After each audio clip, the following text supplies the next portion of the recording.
শুভ সকাল বন্ধুরা, সবাই কেমন আছেন? আশা করি সকলেই ভালো আছেন। মিন্টুস ওয়ার্ল্ড চ্যানেলে আপনাদের সবাইকে স্বাগত জানিয়ে শুরু করলাম আবার একটি নতুন ভিডিও। তো আজকে হলো বুধবার আর এখন বাজে বেশ অনেকটাই বেলা হয়ে গেছে, 11:30 ওভার হয়ে গেছে। মেয়েকে স্কুল থেকে নিয়ে এসে আজকে প্রথমে সকালে স্নান করে নিজেই তোমার বর জল দিয়ে চলে গেছে।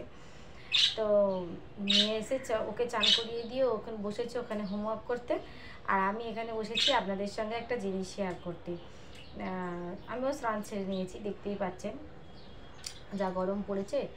তো আজকে আমি কোনো ব্লগ ভিডিও শেয়ার করব না, আজকে আমি আপনাদের সঙ্গে শেয়ার করব একটা রেসিপি বলতে পারেন। তো সবাই এটা জানে, তবুও এটা আমি প্রতি বছরই করি, বছরে একটু লেট হয়ে গেছে। তো আমি করব আজকে। এই যে দেখুন ঝুড়িতে আছে, যে এখনও জল পড়ছে, ঝুড়ি দিয়ে এখনও জল পড়ছে।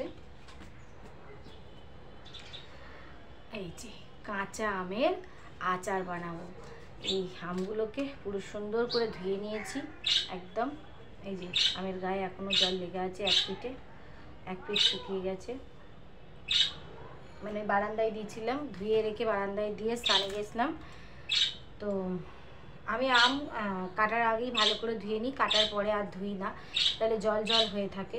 ওই জন্য এখন আমগুলোকে কাটতে বসেছি। রাতে আচারটা বানাবো, এখন কেটে হলুদ মাখিয়ে ছাদে দিয়ে আসবো একটু শুকনো করতে। রোদ্দুরটা একটু কমে গেছে, আসলে কাঁচা আম এখন পাওয়া যাচ্ছে না। তারই মধ্যে যতটা পেরেছি এনেছি। ছেলে তো বলেছে সর্ষের আচার বানাতে, কিন্তু বড় আবার ভালোবাসে গুড়ের আচার। এদিকে আমার মনুসোনা ডেকেই যাচ্ছে একভাবে। চলো মনু ভাবছি কি বলছে এত কথা। চলুন ভিডিওটি দেখতে থাকুন।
তো বন্ধুরা, কপাল একদমই খারাপ।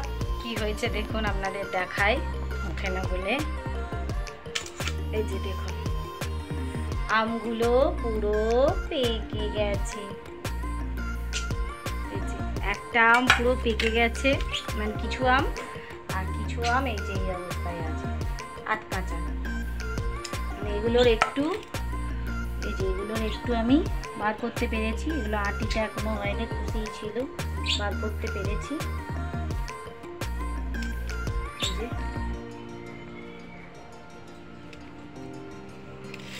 আর এইগুলো পুরো পেকে গেছে, কি অবস্থা দেখুন। তো কি করব, এতগুলো আম তো নষ্টও করা যাবে না। একটা পেকে গেছে, একটা খুশি হয়ে গেছে। যে আলোটাও এখন কমে যাচ্ছে, আকাশে রোদও নেই। আমার আম রোদ্দুরে দেওয়ার প্রয়োজনও নেই, কারণ পাকা আম রোদ্দুরে দিলে তো গলে যাবে। তা এটাই ফোটাবো এত আম, কারণ আমগুলো খুব টক। আমি একটু খেয়ে রেখেছি, টক। মানে যে রেখে দেবো, যে খেয়ে পরে খাবো পাকলে, সেটা করা যাবে না। তাই যেটা আধকাঁচা আছে ওইটা, মানে দুটোকেই গুড় আমি করে নেবো, যেহেতু গুড় আনা হয়েছে। তাহলে ওই আগে আধকাঁচা যেটা আছে ওটা আগে ফোড়নে দেবো, তারপরে লাস্টে ওইটা দেবো। চলুন দেখতে থাকুন ভিডিওটা। এখন কিছুক্ষণ, কারণ এখন বেলা রান্না খাওয়া দাওয়ার ভিডিও, এটা বিকেলে মানে একটু পরে করব।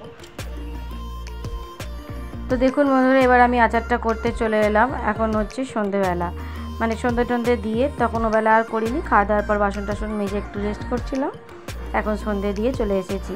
তো এখানে আমার 5 রকমের মশলা নিয়েছি গোটা জিরে, গোটা ধনে, মেথি, মৌরি, শুকনো লঙ্কা, তেজপাতা আর একটু গোলমরিচের দানা।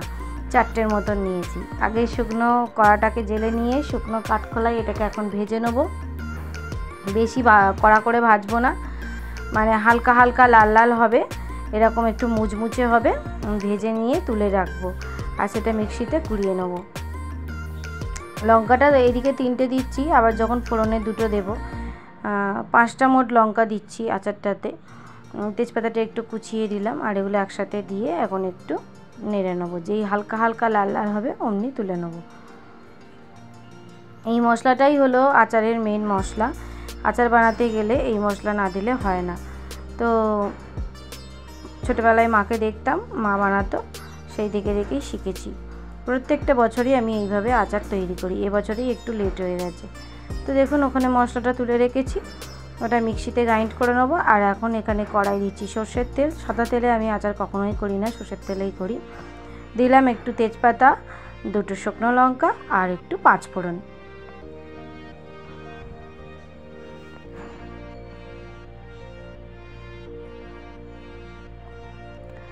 তা মশলাটা একটু ভালো করে ভাজা হয়ে যাক, একটু মশলা থেকে একটু গন্ধ যেই উঠে আসবে তখনই দিয়ে দেব আমগুলো।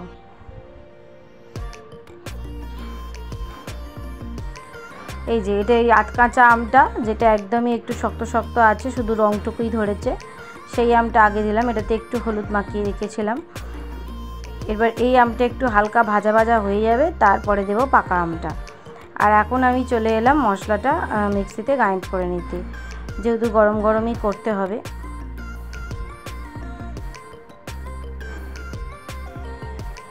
তো ছেলে বলছে যে মা তুমি আমাকে সর্ষের আচারটা করে দেবে না। ও আমের আচারটা বেশি পছন্দ করে আমার বর, আর সর্ষের আচারটা পছন্দ করে আমার ছেলে। কিন্তু সর্ষের আচারটা বানাতে গেলে একদমই কাঁচা আম চাই, ওই জন্য ওই আচারটা এখন থাক, আবার কাঁচা আম পরে পেলে দেবো কোনো।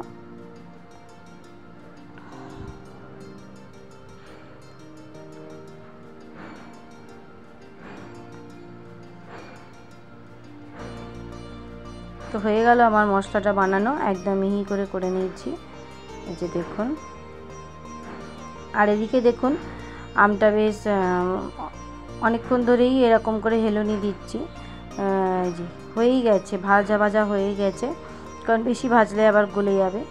আর এবার দিয়ে দিলাম ওই পাকা আমগুলো। এগুলোও যে খুব গলে গেছে তা নয়, কিন্তু ওর চেয়ে বেশি হলুদ হয়ে আছে। এটাই যদি কাঁচা আমের হতো বন্ধুরা, কী যে ভালো লাগতো। পাকা আমে কখনো বানাইনি, কিন্তু যখন আমগুলো হয়েই গেছে পাকা, তো বানিয়েই ফেলি। একই সিস্টেমে করছি, যেভাবে আমি কাঁচা আমের আচার বানাই সেইভাবেই করছি। এবার দেখুন এখানে একটু দিয়ে দিচ্ছি লেবুর রস। 2টো লেবুকে আমি টুকরো টুকরো করে নিয়েছি, কারণ সারা বছর যেহেতু আচারটা থাকে, এই আচারটা তো আর একদিনে শেষ হয়ে যাবে না, মিনিমাম তো বর্ষাকাল থাকবে, রয়েস হয়ে খাওয়া হবে। 1 বছর না হলেও কিছুদিন তো বেশ কিছুদিন থাকবে, তার জন্যই আমি এই লেবুটা সবসময় দিই। এখানে লোকে ভিনিগারও দেয়, অন্যান্যরা ভিনিগার দেয়, যাতে মানে জিনিসটা ভালো থাকে, ভেবনো ধরে যাবে না বর্ষাকালে। তা আমি এখানে 2টো লেবু, পাতিলেবুর রস পুরো একদম ছাঁকনিতে ছেঁকে দানাগুলো বাদ দিয়ে করে রাখছি। ওদিকে ততক্ষণে কিন্তু আমটা হেলুনি হচ্ছে। এই যে এতটুকু রস বেরিয়েছে। তো দেখুন এদিকে আমটাও আমার প্রায় হয়েই এসেছে, কত কমে যাচ্ছে দেখুন আস্তে আস্তে।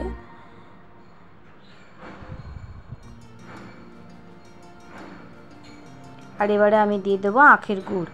আমি চিনি দিয়ে করি না, গুড় দিয়েই করি। আর এখানে আখের গুড়টা 500-র মতন আছে, আমি পুরোটাই দিয়ে দিয়েছি, কারণ আমটা আমার ছিল 500-রও বেশি। যেহেতু আমটা ওই পাকা হালকা হয়েই গেছে, ওই জন্য এখানে 500-র মতন গুড় দিয়েছি। পরে যদি গুড় লাগে আরও গুড় আমার আছে আলাদা দেব, কিন্তু এখন এই গুড়টা দিয়েই একটু নেড়ে দেবো হালকা হাতে। আমের আচারে আমি কখনো জল দিই না বন্ধুরা, জল দিলেই দেখেছি একটা বাজে মানে কালারটা যে পুরো লাল সেইটা আসে না, আমি কখনো জল দিই না। যা হয় এই এখন নয় আমগুলো আমার হালকা পাকা, যা জল ছাড়ে এই পাকা আম থেকে আর গুড় থেকেই আমার জলটা ছাড়ে।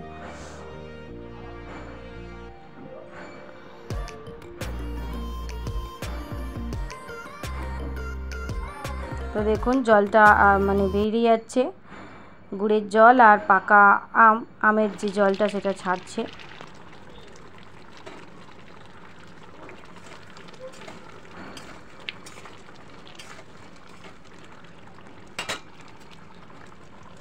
এবার এর মধ্যে দিয়ে দেবো লেবুর রস, দিয়ে দেবো একটু স্বাদ মতো লবণ,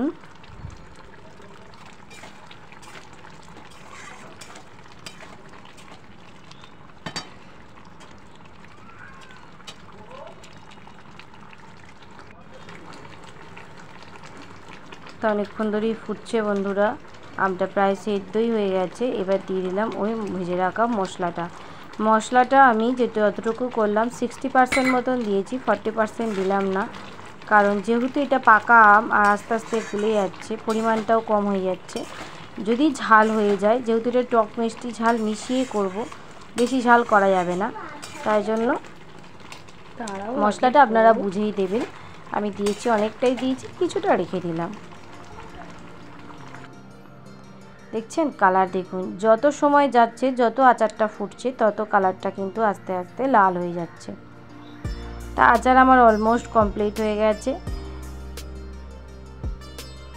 আম পুরো সেদ্ধ। এবার আমি গ্যাসটা বন্ধ করে দিয়ে একটু ঢাকনা দিয়ে রেখে দেবো, ঠান্ডা হলে কাঁচের একটা বয়ামে ঢেলে রেখে দেবো।